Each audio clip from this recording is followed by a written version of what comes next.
Hello दोस्तों, आपके अपने चैनल लर्निंग एजुकेशन पॉइंट में फिर से स्वागत करता हूं।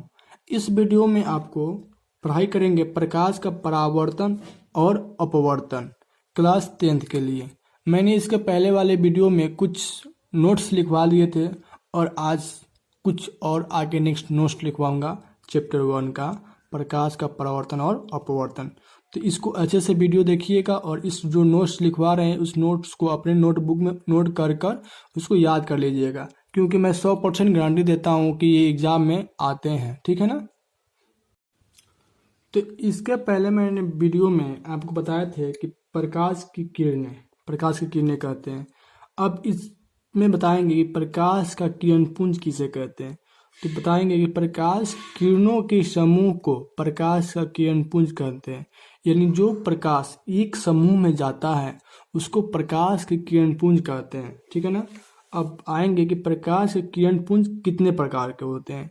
तो अगर आपके क्वेश्चन में आ जाए कि प्रकाश के किरण पुंज कितने प्रकार के होते हैं, तो आप बता सकते हैं कि प्रकाश के किरण पुंज मुख्यतः 3 प्रकार के होते हैं। और ये कौन कौन से होते हैं। तो नंबर 1 अपसारिक किरण पुंज।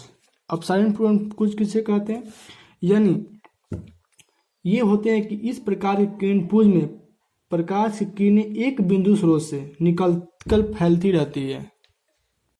यानी जैसे आप टॉर्च देख लिए या सूर्य के प्रकाश देख लीजिए। सूर्य का प्रकाश क्या करता है कि एक बिंदु से निकलता है और क्या करता है चारों दुनिया में वर्ल्ड में फैल जाता है, तो उसको एक अपसारिक किरण पुंज कहते हैं। इसी तरह आपका समांतर किरण पुंज कहलाएगा कि जैसे कि आपको कोई भी रेखा समान चलती हो। ठीक है ना। जैसे कि ऐसे किरण पुंज के प्रकाश किरणें एक दूसरे के समांतर होती है और उसे बहुत क्या कहते हैं, प्रकाश की किरण पुंज कहते हैं। यानी वो बहुत समांतर किरण पुंज कहते हैं। इसी तरह आपका अभिसारिक किरण पुंज आएगा। जो अपसारिक किरण पुंज में क्या कहलाएगा, ये अभिसारिक किरण पुंज C नंबर में। ये होते हैं कि इस प्रकाश के किरण पुंज में प्रकाश की किरणें एक बिंदु पर आकर मिलती है या मिलती हुई प्रतीत होती है। ऐसे किरण पुंज को क्या बोलते हैं, अभिसारिक किरण पुंज। क्यों, क्योंकि ये क्या होता है कि ये बहुत सारे प्रकाश आ रहे हैं मगर एक बिंदु में आगे ये छोटा सा हो जा रहा है, तो इसको अभिसारिक किरण पुंज कहते हैं। ठीक है ना। तो ये आपका 3 प्रकार का आएगा लिखने के लिए, तो आप 3 प्रकार का लिख सकते हैं। ठीक है। अब दूसरा नोट्स में आते हैं कि लिखा कि अगर आपको क्वेश्चन में आए कि पारदर्शी पदार्थ किसे कहते हैं, तो आप बोलेंगे, आप लिखेंगे उस आंसर में कि वे पदार्थ जिनसे होकर प्रकाश आसानी से पार कर जाता है उसे पारदर्शी पदार्थ कहते हैं। जैसे कांच, पानी, हवा आदि। ये सब जो है ये प्रकाश आसानी से आर पार कर चला जाता है। जैसे कांच है तो कांच के आर पार हम देख सकते हैं, पानी है तो पानी के आर पार देख सकते हैं, हवा है तो हवा के आर पार देख सकते हैं, कोई भी वस्तु हो तो। मगर अगर यही आपका कोई लकड़ी हो या कोई दीवार हो या कोई बड़ा पहाड़ हो, तो क्या उसके आर पार अगर कुछ वस्तु दिखाई देता है, नहीं दिखाई देता है, तो वो अपारदर्शी पदार्थ कहते हैं या इसको पारदर्शी पदार्थ कहते हैं। ठीक है ना। अब दूसरा आ जाएगा क्वेश्चन आपके एग्जाम में, या मान के लिए आपको आ सकता है कि परभासी पदार्थ किसे कहते हैं। तो इसके पहले पारदर्शी पदार्थ था, अब आएंगे पारभासी पदार्थ। वे पदार्थ जो उन पर पड़ने वाले प्रकाश के एक छोटे से भाग को ही अपने में से होकर जाने देते हैं, पारभासी पदार्थ कहते हैं। जैसे घिसा हुआ कांच, तेल लगा हुआ कागज, चर्म यानी जो आपके हाथों में चर्म होते हैं, रक्त, दूध, कुहासा आदि। ये सारे जो है ना, तो अपने में से छोटे छोटे प्रकार के, मतलब ये अपने, ये जैसे कि ये हुआ, जैसे कि समझ लो कि अगर ये हमारे कांच है, ठीक है ना, और कांच में बहुत सारे घिस दिए, ठीक है ना। तो घिस दिए तो ये कोई एक होल दिखाई दे रहा है ना, तो उसी से जो उस होल से अगर प्रकाश निकले, यानी तो उसी का कोई एक बिंदु से प्रकाश निकले, उसको क्या बोलते हैं, परभासी पदार्थ बोला जाता है। ठीक है ना।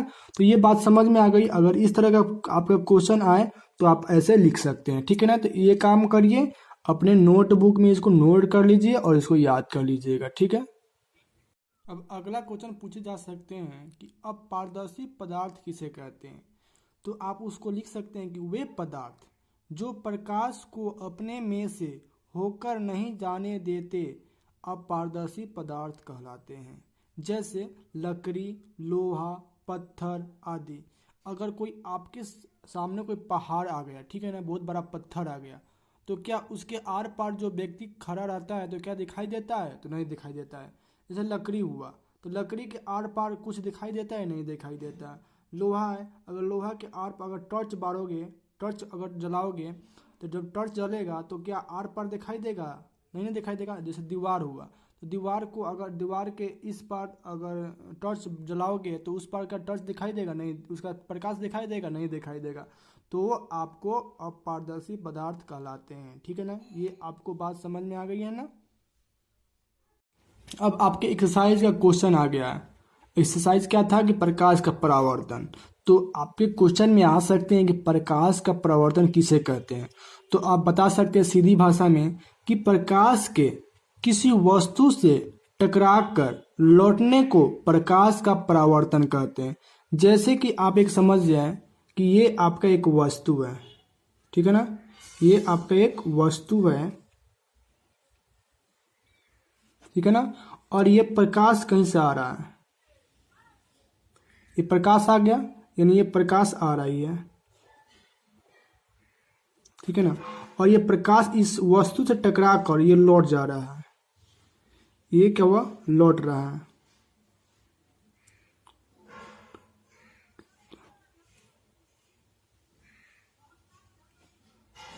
ये लौट रहा है, तो इसी को क्या कहते हैं? प्रकाश का परावर्तन। यानी कोई प्रकाश क्या हो रहा है, जो प्रकाश आ रही है और किसी वस्तु से टकरा कर और लौट जा रही है, तो इसी को प्रकाश का परावर्तन कहते हैं। ठीक है, इतना आपको बात समझ में आ गया। इसी तरह आपका दूसरा क्वेश्चन पूछ सकता है कि प्रकाश का अपवर्तन किसे कहते हैं। तो आप सीधी सी भाषा में बोल सकते हैं कि प्रकाश की किरणें के एक पारदर्शी माध्यम से दूसरे पारदर्शी माध्यम में जाने पर दिशा परिवर्तन अर्थात मुड़ने के क्रिया को प्रकाश का अपवर्तन कहते हैं। यानी जहां मुड़ जाती है उसको अपवर्तन बोला जाता है, और जहां लौट जाती है उसको परावर्तन बोलते हैं। तो आप सीधी भाषा में बोल सकते हैं कि जो मुड़ने की घटना को अपवर्तन बोलते हैं और लौटने की घटना को परावर्तन बोल सकते हैं। एक आपको एग्जांपल बता देते हैं, आप समझ जाइएगा। ठीक है, देखो इसी को बोलते हैं प्रकाश का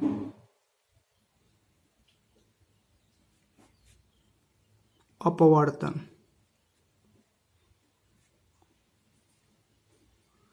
जैसे कि एक माध्यम हुआ, बोला कि एक ये पहला माध्यम,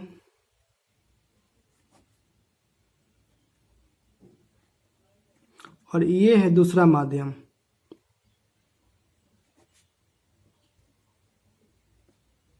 ठीक है ना, तो बोल रहा है क्वेश्चन कि एक पारदर्शी माध्यम से दूसरे पारदर्शी माध्यम में जाने पर दिशा परिवर्तन हो जाता है। यानी एक माध्यम से दूसरे माध्यम में जाता है और दिशा परिवर्तन होता है। यानी ये आपका सीधा आ रहा है, ये आपका सीधे आ रहा है, ठीक है ना, मगर ये क्या हो रहा है? दिशा मुड़ जा रहा है। तो इसी को बोलते हैं प्रकाश का अपवर्तन। प्रकाश का परिवर्तन किसे बोलते हैं? जैसे कि ये कोई किरण आ रही है और ये क्या हो जाए? लौट जा रहा है, ठीक है ना, ये लौट जा रहा है, तो इसको बोलते हैं प्रकाश का परावर्तन। ठीक है ना, ये परावर्तन है, ये अपवर्तन है। समझ में आ गया? जो लौटने को घटना को परावर्तन बोलते हैं, मुड़ने को घटना को प्रकाश का अपवर्तन बोलते हैं। तो इतनी आपकी बात समझ में आ गई होगी, ठीक है ना। और नेक्स्ट आपका क्वेश्चन, परावर्तन के नियम किसे कहते हैं? तो प्रकाश की किरण किसी सतह पर पड़कर जिन नियमों का पालन करते हुए उस सतह से परावर्तित होती है, उन नियम को परावर्तन के नियम कहते हैं। अगर ये आपको बात समझ में नहीं आए तो आपको एक चित्र बनाकर बता देते हैं कि प्रकाश के परावर्तन के नियम कैसे कहते हैं। जैसे ये आपकी समतल सतह है, क्या बोलेंगे? समतल सतह, ठीक है ना, कोई ये सतह है, ये लेप लगा हुआ है, यानी आप बोल सकते हैं कि समतल सतह बोलो या समतल दर्पण बोलो, ठीक है ना। आपको बताएंगे समतल दर्पण किसे बोलते हैं, आपको आगे पढ़ने को मिलेगा। इसको जो बोलते हैं, इसको बोलते हैं आपतन बिंदु। क्या बोलते हैं? आपतन बिंदु, ठीक है ना। और ये जो आ रही है ना, इसको बोलते हैं आपतित किरण।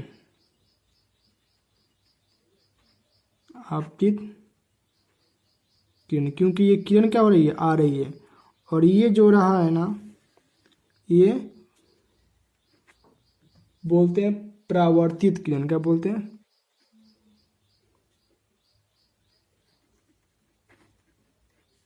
परावर्तित किरण। और ये जो निकल रहा है ना, इसको बोलते हैं अभिलंब।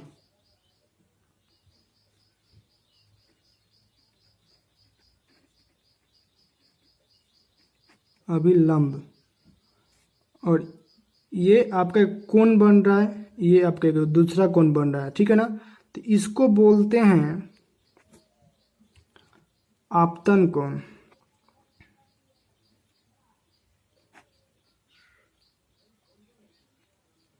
और ये जो कोण बन रहा है, इसको बोलते हैं